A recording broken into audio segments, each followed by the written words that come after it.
প্রমাণ করেছে যে আমার বদনাম করেছে, সে যদি আমাকে বিয়ে করে আমার সম্মান না ফিরিয়ে দেয়, হ্যাঁ, যে আমার সাদা গায়ে কাঁথা দিয়েছে তাকে সাদা কাপড় পরতে হবে। তার মা বাপ যদি আমাকে না মানে, তার ছেলেকে কাপড় পরতে হবে, তার মাকে বাপকে সাদা কাপড় পরতে হবে। তার ছেলে আমাকে সাদা গায়ে কাদা দিয়েছে, তার ছেলেকে সাদা কাপড় পরতে হবে। তার ছেলে সাদা কাপড় পরলে তার মা বাপও বেশি দিন আর থাকবে না।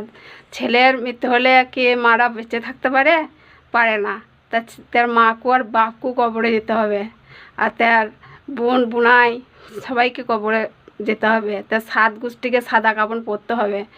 আমার সাদা গায়ে কাদা দিয়া না, আল্লাহ এটা সহ্য করবে না। তাকে সাদা কাপড় পরে, সত্যি বলছি, যে আমার ক্ষতি করে না, আল্লাহ তার মৃত্যুর ডাক দেয়।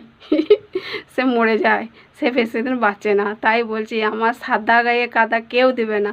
হ্যাঁ, আমি অনেক ভিডিও করি, কেননা এগুলো বলার জন্যই আমি ভিডিও করি। আল্লাহকে বলেছি, আল্লাহ আমি তো এত ভিডিও করি, তাইলে আমি মরে গেলে কি হবে? একদিন না আমার ফোন থেকে না যত ভিডিও করেছিলাম সব না 5 মিনিটে উড়িয়ে দিল। আমি খামারে বলছি, আল্লাহ আমি যদি মরে যাই তাহলে আমার কি হবে? আমি এত ভিডিও করছি, আমার মুখ তো সবাই দেখছে। আমাদের খামারে বলেছি, ঘরকে এসেছি, আমার মোবাইলে একটা ভিডিও থাকে না, একটা ছবি থাকে নাই, সব উড়ে গেলো। 5 বছরকার ভিডিও আমি রেখে দিলাম ফোনেতে।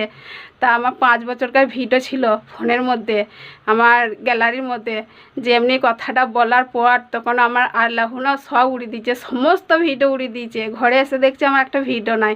তখনই আমি বুঝে নিয়েছি, আল্লাহ তাহলে তুমি তো আমার সাক্ষী, আমি তো ভয় করি, ভিডিও করি তবু ভয় করি। তুমি যদি এইভাবে আমার ভিডিওগুলো উড়িয়ে দিতে পারো, তাহলে আমি বলার জন্য ভিডিও করতে পারি। তাই আমি ভিডিও করি, আল্লাহর কাছে পারমিশন নিয়েছি ভিডিও করার জন্য। আমি যখন মরে যাব না, সবারই মোবাইল থেকে না আমার ভিডিওগুলো না আল্লাহ ডিলিট করে দেবে। আমি দুনিয়ায় বেঁচে রয়েছি, আমার ভিডিওগুলো সবাই দেখছে, আমাকে দেখছে, কিন্তু মরার পর দেখলে আমার গুনাহ হবে।